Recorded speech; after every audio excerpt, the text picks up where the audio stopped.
Well, good afternoon, everyone. I'm hoping everyone hears me. And my name is Dr. Ed Levitt. I'm the Director for Educational Technology and Distance Learning here at Johnson County Community College. We are once again joined here with our faculty online showcase. We have Sharon Suarez, Enrollment Manager and Adjunct Instructor in Business, and Catherine Barker, Instructional Designer and an Adjunct Instructor in Computer Science from Metropolitan Community College. So I'd like to welcome both of you. And before we get started today, part of our commercial that we always do is kind of to promote KCREACHE and some of the different services and stuff that we provide with the consortium. And so one of the major benefits that we have is on quality assessments of courses and using OLC scorecard standards. One of the reasons we actually do these showcases is that other faculty and people can see what we're doing on our different campuses, and this is an opportunity to kind of share. Part of the consortium is also peer review processes. We have a number of our instructors who have been through Quality Matters training and done a lot of that. And so as part of the consortium, we provide that networking service, but also that review of courses. And so if you're interested in knowing more about KCREACHE and also the quality assessment process, you can reach out to me, Ed Levitt, or Tim Peterson, who's our Director of Quality Assessment at KCREACHE that we have. So I'm going to go ahead and stop my sharing, and I'm going to go ahead and turn it over to Sharon and Catherine, so you can start talking to us about your courses and what you do at Metropolitan Community College.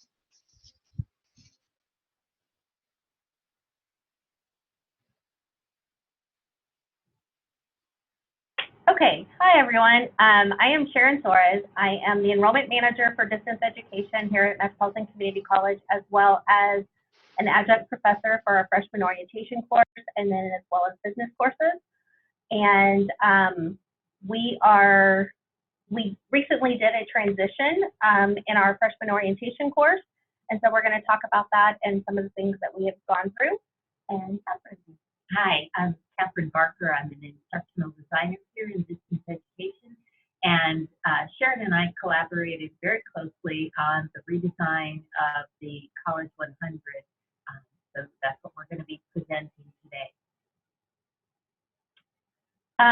Basically, I grew up kind of sort of in an area and stuff where I actually went to school online. And so I was that non-traditional student who went back to school with three kids, forgot one, sorry, and was working with the students and stuff here, working with the students, or being a student and stuff online, and worked through my bachelor's and my master's and now my doctorate and stuff, and it's all been online.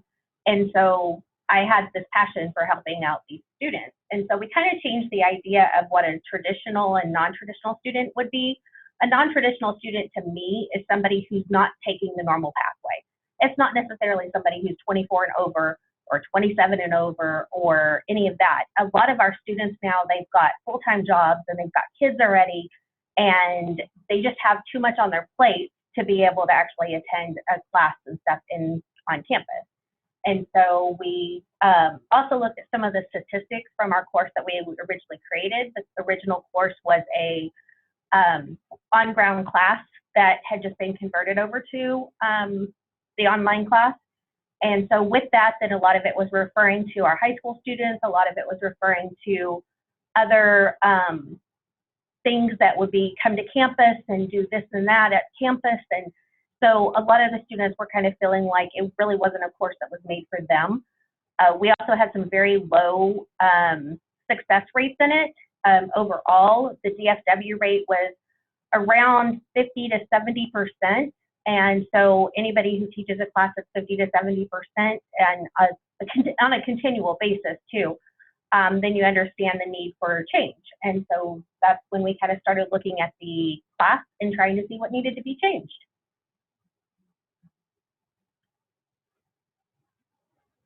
I touched on some of yours, sorry. That's okay.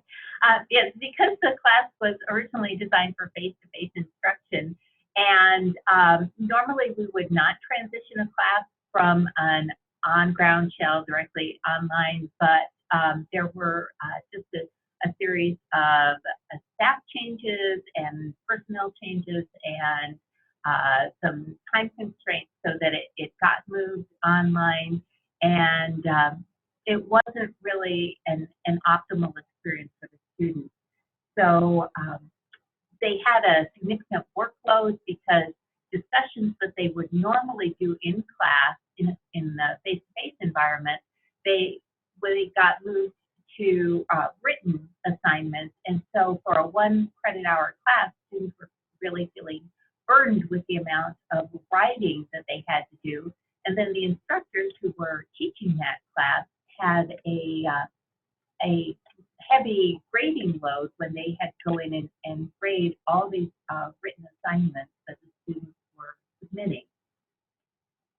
So rather than revise the class, which had been adjusted a number of times over a couple of years, Sharon and I decided to do a redesign, not necessarily carrying over any of the assignments, but going back to the course information form and the course objectives, and with that as our priority, building the class from that structure.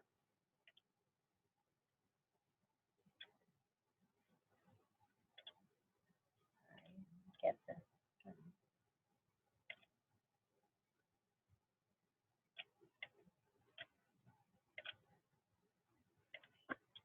Okay.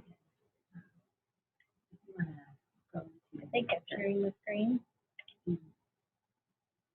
Yep. Okay. And you want to go to put yourself in. It's go up to the upper right corner to the upper right. There you go. So now we're looking at the class as the students see it. Okay. Basically, with your welcome message and your announcements and stuff, making sure that you're as detailed as possible with working with these students. A lot of the students that are taking this class, it's their first time of being in school. That's pretty much what the freshman orientation course is geared for, is giving them all the information that they need to be successful in the school, as well as giving them, the time study strategies and things like that, but then the basics of student success and things, all of our different policies and procedures and things that are actually out there. So making them more acquainted with our website, making them more acquainted with what actually happens in school. And so we want to make sure that, there's weekly announcements posted that'll give the students information. We always make sure to include our technical support and Blackboard contacts, because we have 24/7 Blackboard support for our students. And so that way, if they ever need anything, they have that. If for password rescheduling, all of that is included with our first announcement. And that way, the students know exactly what to expect just from reading the announcements. They're not having to hunt and search for what they actually need, because they know they have got a step-by-step process and stuff in their announcement.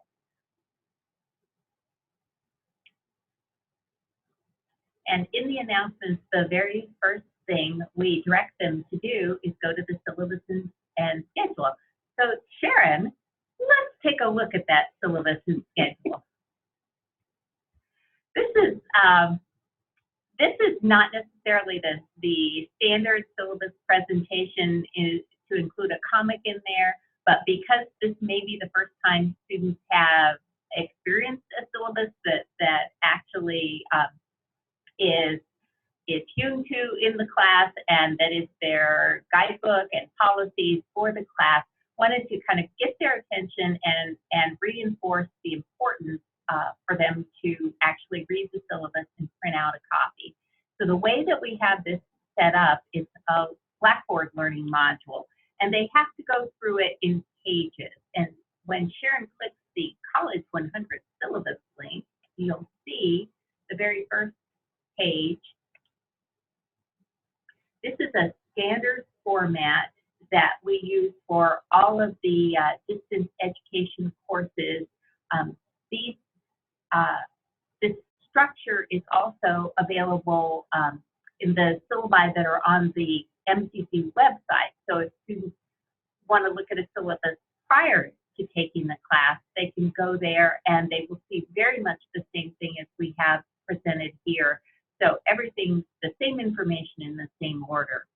There's a menu on the left if they want to skip to something in particular, but we encourage them to go through page by page.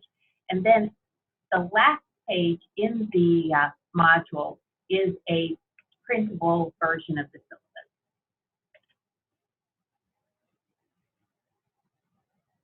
And I can pretty much guarantee that, just as the comic suggested, that if the student actually reads their syllabus and looks at the schedule that's provided, that all of their questions will be answered. We have it pretty specific as far as when everything is due. I actually go through with mine too and alter it and actually put the dates to the side of it to make sure that they don't wonder, okay, well, I didn't know which week I was in. Well, one, you can look at the announcement that I posted that tells you exactly what it is. We also use remind.com that we can actually program all of the different assignments in there and sign the students up, or they can sign up to get text messages. I usually sign the students up now so that their student email is emailed with the assignments that are due a day before the assignment is due, as well as giving them the opportunity to receive it as a text message. And so between the two things, and usually it covers it, I even change up the schedule and go ahead and put the dates in there too. But they have multiple opportunities and ways of being able to find out what's due and when it's due and not have to actually ask if they read. So Sharon, let's go back to the announcements and see where it tells us to go next. That would be the instructor information. And on the instructor information, I put my basic information there. I do have a photo that I could actually put on there, but really being more fun and showing something that might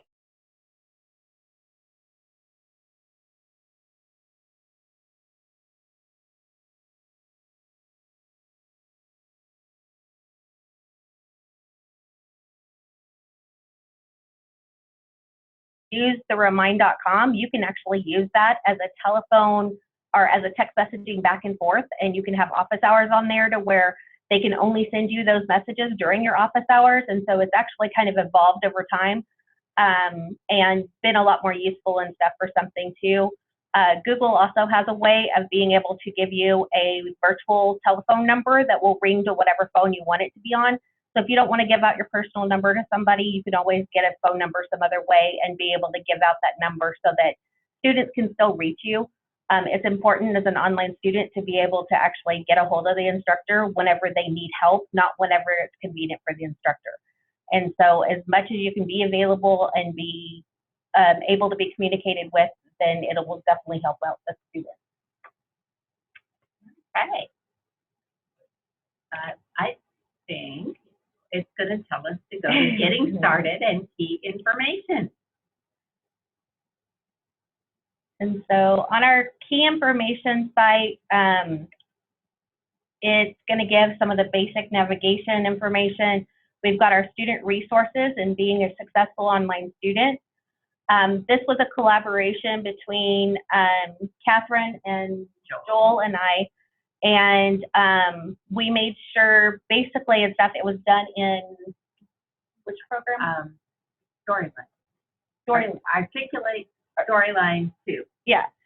And so the student can actually go through and they can select every single one and be able to actually go through one thing at a time, or they can actually select their resources from above, and their resources from above are actually tagged to our online website. So the academic calendar connects directly to the academic calendar, advising page goes directly to our advising page. Successful online student is a completely separate module, but it's all in the same area and stuff, so they can actually select on that very first page if they wanted to be in the successful student or the student resources area. And so being able to take responsibility for your own learning and proactive and all of that and stuff is covered in this particular area. Anything else about that area? That's fun. Go back and see here. at this point in the course, we're still not taking anything for granted that the students are going to know how to proceed. So that's why initially there's a note to click the link to open the navigation information, and just to make sure that when they get to these pages, they have some idea how to proceed.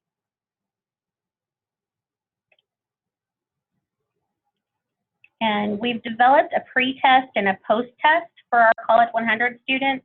That was another thing that was identified that we were lacking, was the actual assessment piece, to where the students had information throughout the time. They were taking quizzes, they were taking tests, but finding out what did they know before they walked in the door and what did they know after they're finished with the class, we didn't have anything out there. And so there's a pre-test and a post-test. I will share the results of those and stuff towards the end. But this is where they would actually take that pre-test. Again, the syllabus and schedule is, link is included. Okay. Go back up just a little bit. And I wanted to point out that in this initial module, as we're getting the students oriented to the course, there's a video here, how to take a test online. So that if they have not had that experience in Blackboard and they don't know how to begin before they try to attempt the test, or before they pick up the phone and call Blackboard student support, they can watch the video and have a step-by-step tutorial that walks them through the entire testing process. Okay. And another link to the syllabus and schedule, there's a scavenger hunt, and it's all things that are actually in the class. And it's for them to be able to find and make sure that they actually have read their syllabus and schedule, and make sure that they actually have navigated something along the way.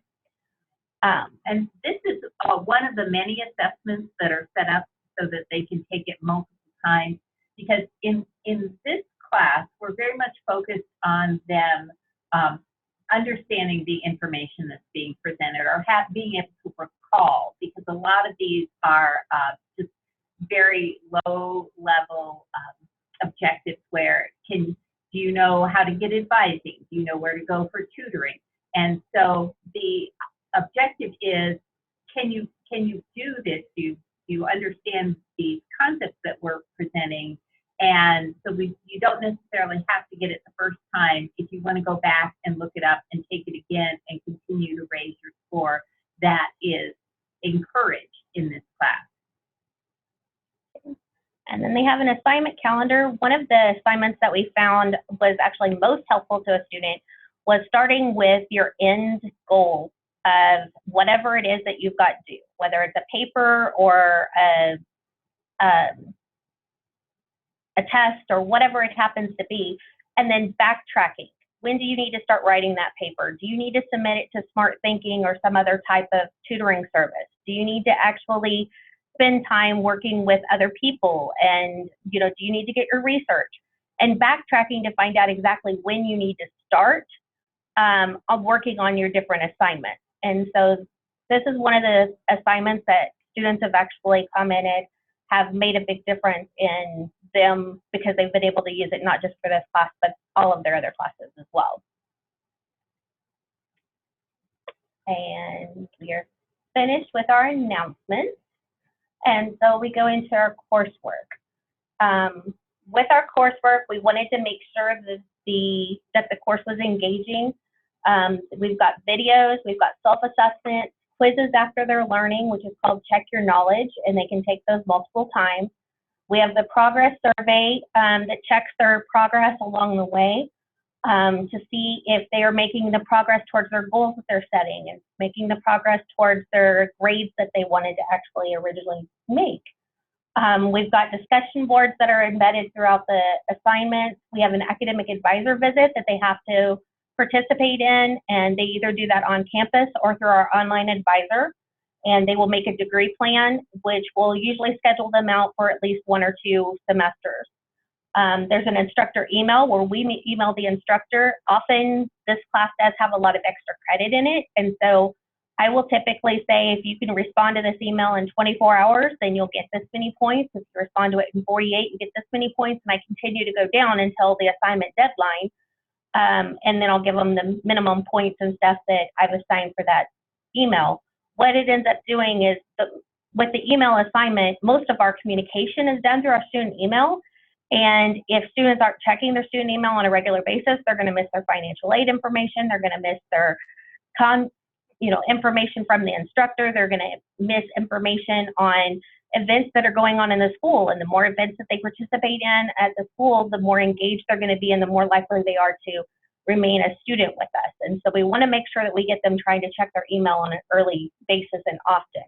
They also have an instructor conference that they have to do where they have to meet with us and actually go through, how are you doing in the class? What's the best part of the class? Do you have any anything that you need clearance on and stuff? I've got a lot of students that will actually come in and meet with me in person just so I can show them how to work Blackboard.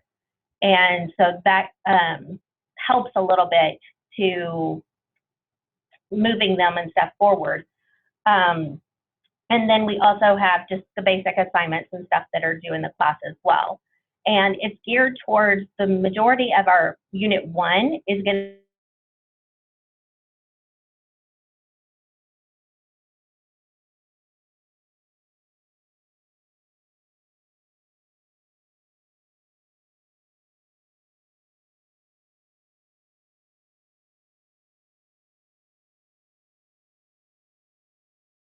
who they need to know and where they need to know the different things that are available.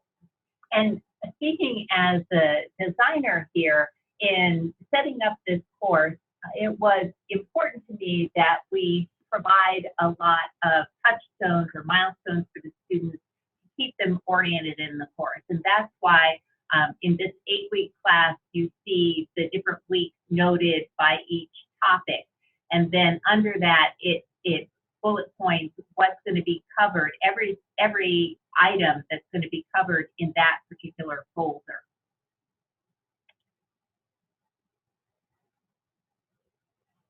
And so we've got developing a growth mindset, basically, so that they can, at the very beginning, find out what it's like to be a victim versus a creator. Basically, if you go around blaming other people for everything that happens in your life, then you're also going to blame your teacher whenever you don't get a good grade. And so trying to get them to change their mindset and think about, I do have control over my life. I do have control over situations. There are always other things that I can do that are a little bit different and stuff that might have a different outcome. And so we've got them starting with that, getting connected. The campus services, basically you'll click on it. This is our Check Your Knowledge quiz. And so whenever they click on the Check Your Knowledge quiz, it gives them all of their instructions that they have. It does allow for multiple attempts, and then they can click begin to be able to start their test. But it goes through all the services that we have and that we offer our students. And then the Check Your Knowledge quiz will actually quiz them on what they have learned in that particular unit, with the highest attempt being the one that ends up being recorded in the gradebook. And this is mostly just MCC information. Originally, it was very, very text heavy, and it's still very text heavy, but we've reduced that somewhat.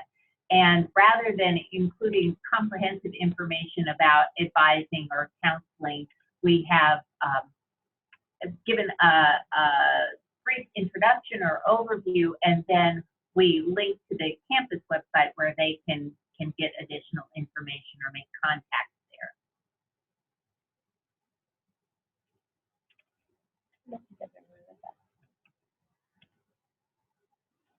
And you'll notice many of the folders and many of the activities have a little link that says Mark Reviewed, because when you do have a lot of content in a course, and a lot of this stuff is released by week, so students aren't seeing it all at once, but just to help them keep track of where they are in the class, a lot of folders or activities have a marked reviewed button. They can click that, and then that just changes the status so that they can see they've reviewed it. The instructor can also go in the evaluation portion of Blackboard and see if they have clicked it or not. There's nothing to keep you from clicking it, even if you haven't reviewed it. It's mainly a way for students to keep track for their own personal use. And then anytime that there's been a video and stuff that's posted on there, giving a recommended amount of time that it's going to take to view that video. You want to try to keep videos under 5 minutes, but if you don't, then still making sure that you have how long that video is going to be, and that way the student doesn't start watching something that they actually find out this is a lot longer than I thought, and then later on they don't remember if they actually watched it or not because it was already started, and so they might have been partway through it. And so then I'll go back. Okay. So the big assignments we touched base on, the instructor conference, and then the advisor visit, where they actually have a discussion board that they plan ahead for their advisor visit. A lot of their discussion boards also have videos associated with them, but they plan for their advisor visit. We have them take in the Holland Occupational Themes quiz. They take various personality quizzes. A lot of students comment on how they have learned so much about themselves throughout the class. And a lot of that is just because of different assessments and personality quizzes and things like that and stuff that we actually give them. We have an Are You a Procrastinator quiz, and a lot of students said that they could tell us that they were a procrastinator way before taking this quiz, which we could usually tell that as well. Yes. And I did want to mention here that because we do serve non-traditional students, and sometimes these are older students, as for adult learners, we know that structured reflection is a very important part of their learning process. And so by having these little quizzes, and we give them, usually there are multiple options. So if you're not a procrastinator, you can take the time usage survey, or you can comment on the video. But we give them something to serve as a discussion prompt. And then the whole discussion is their reflection on that. And a lot of times then that leads to them commenting to other students. And again, with adult students, it gives them a chance to demonstrate competence because they can talk about what they've already done or what has already worked for them.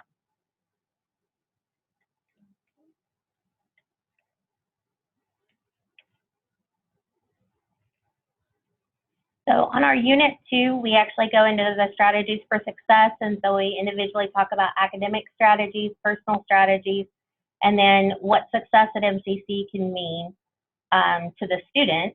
And with the personal strategies, talking about time management, stress management, diversity and civility. With our time management, we actually have them completing a time graph, basically, and acknowledging what is taking up a lot of their time. A lot of students are have trouble figuring out that, yes, I do have time, because they spend a lot of their time either playing video games or watching TV, or a lot of adult students, I'm so busy with my family, but when the family goes to bed at night, then they still have a couple of hours that they still, are either cleaning up the house, and they've got to divide up housework with homework, and being able to make it work. And so we address the time management aspect too, and making sure that they understand that basically time does matter and stuff, but you need to actually organize your time wisely in order to be able to get this done. You have another area you want to talk about?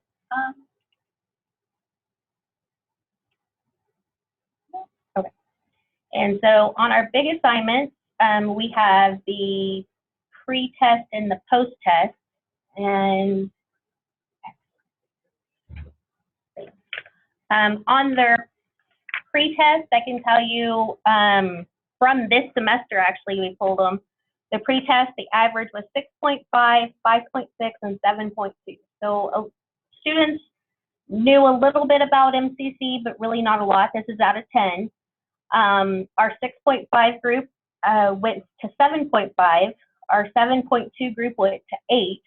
And our 5.6 group went to 8.8. So they definitely are learning in class, and learning what they need to know and stuff in order to be able to hopefully be successful at MCC.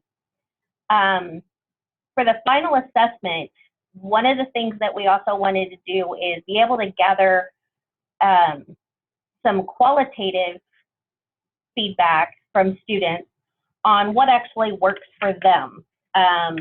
So one of the first questions is, what if any topics or activities were helpful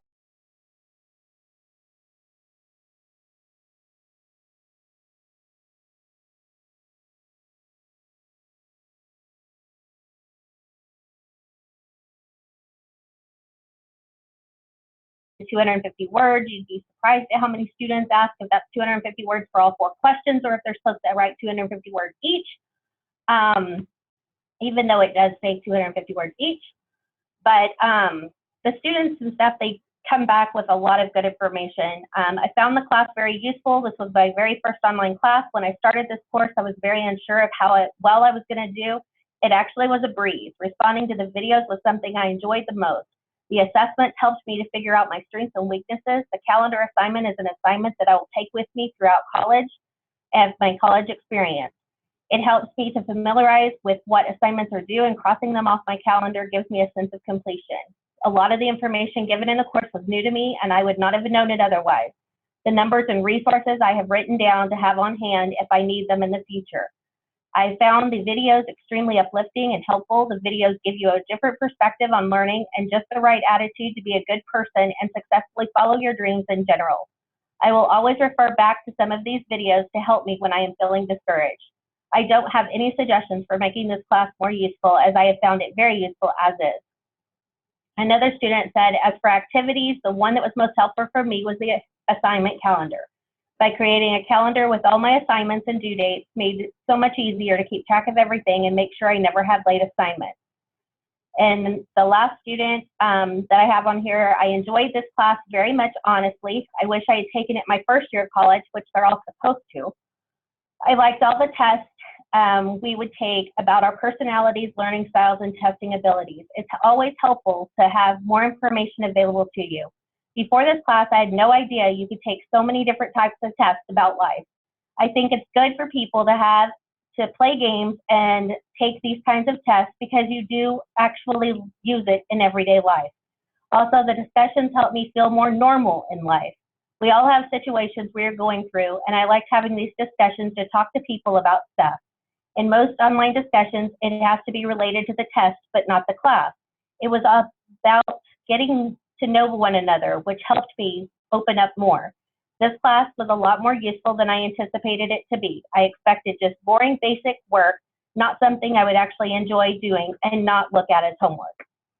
So those were actually just from this semester, and we get those every semester as far as the class goes. There's always going to be some positives. Now, I won't say that everything is positive. There's still going to be students that say this is a complete waste of time. I knew every single thing that was possibly presented.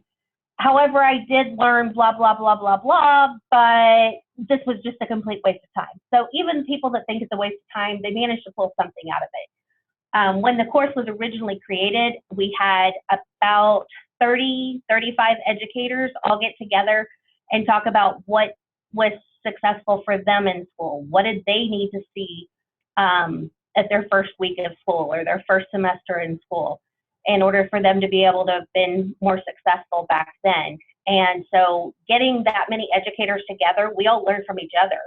And so that's one of the things I used to tell the students is, if I can learn something in this course, you can learn something in this course, because I have more education than you do. And so they actually do learn something, whether it's what you intend them to learn. They may think that they know everything, but eventually there's going to be something that they come out with. But that's about all that we have. Is there any questions? I haven't seen anything that's come up so far. This is Ed. I might have missed it at the beginning.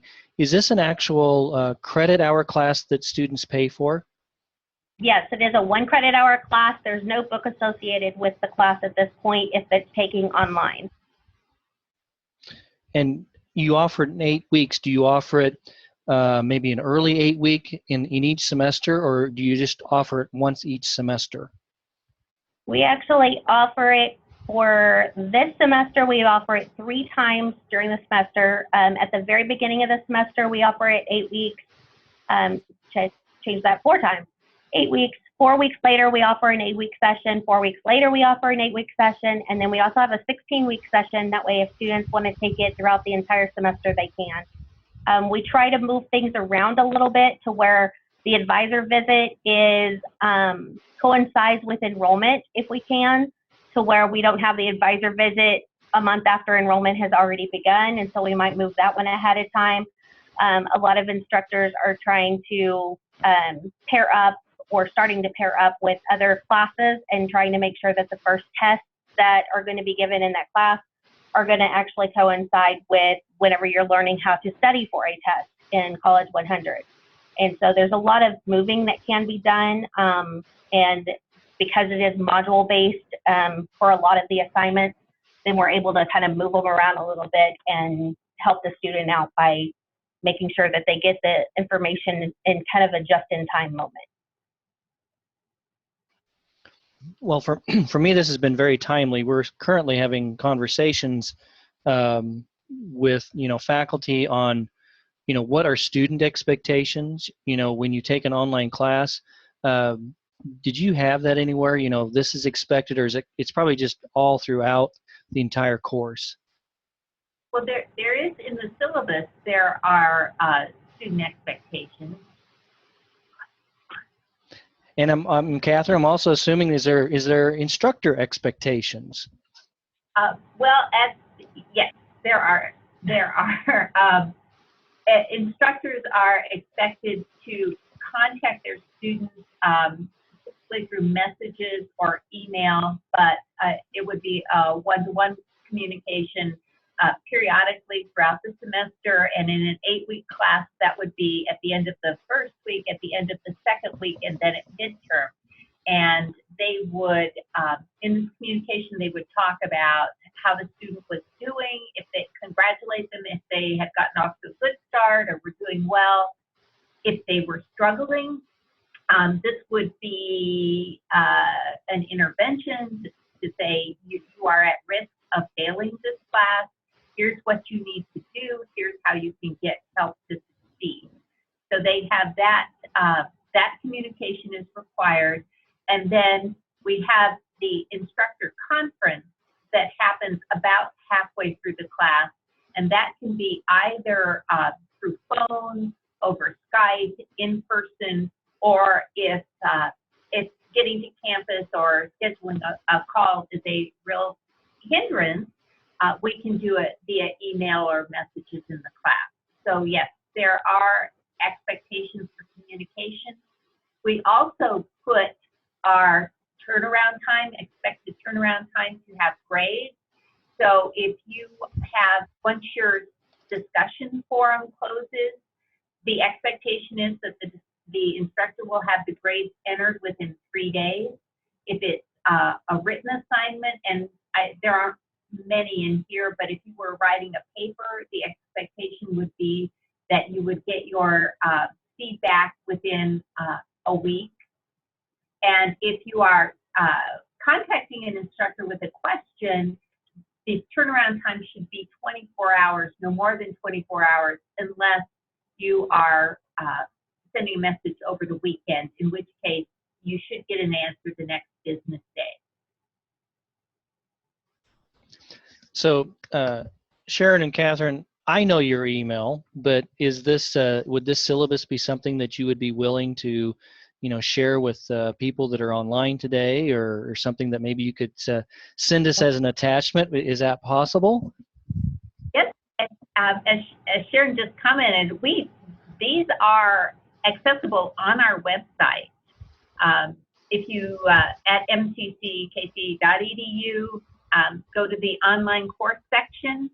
In the menu on the left side of the screen, there's a link for the syllabi, and they haven't all been standardized yet. We had a big revision so that they would all be consistent, but this one and others are on the website in the lead in PDF form. There you go. Well, excellent. I know I'm going to And run to right answer out the there and do that. Go ahead. Yeah. To answer the question that was posed in the chat, we do have probably, I'd say 80% of our instructors probably use Blackboard, whether they teach on campus or online. They'll use it to store their syllabus. They'll use it to store assignments. They'll use it to store some of them have started recording their class session and actually storing the recording online for students who might have missed their class to be able to access it later if they're an on-ground instructor. And so it has been, I think Blackboard's pretty user-friendly. There are some glitches, but I think there's glitches with just about everything. This is the third learning management system that I've used, and so it is what it is. Well, but I would say, Sharon, that Blackboard definitely benefits from having the input of an instructional designer. Don't you agree? It does. Having Catherine know all the policies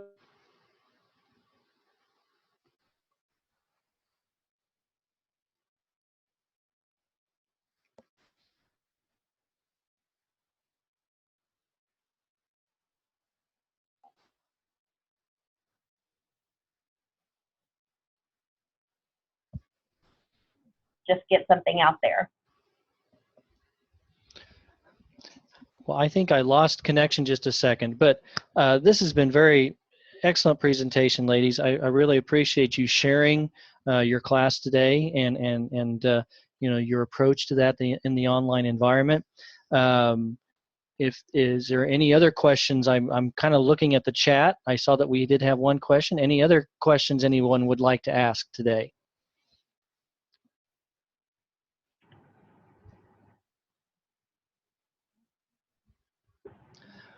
Well, if not, I really appreciate today sharing this. We will be recording this as I have done with the other sessions and providing that through our KCREACHE website at kcreach.org. Over on resources, we will have this available so that you can see today's session along with other sessions that we've done in the past. Just another little plug is that we are also promoting our Sidelight Conference here at Johnson County Community College coming up. And so if you would like to put in a proposal for any of those sessions, you're more than welcome. We'd like to have you both present and attend our Sidelight Conference here on campus in August. So any other final words of wisdom, Sharon or Catherine? Communicate with students. Well, excellent. Excellent, excellent. Well, thank you once again. I will basically stop my recording. You guys are in charge of the Zoom session today, but thank you very much for joining us, everyone, and thank you for being part of this presentation. All right, thank you.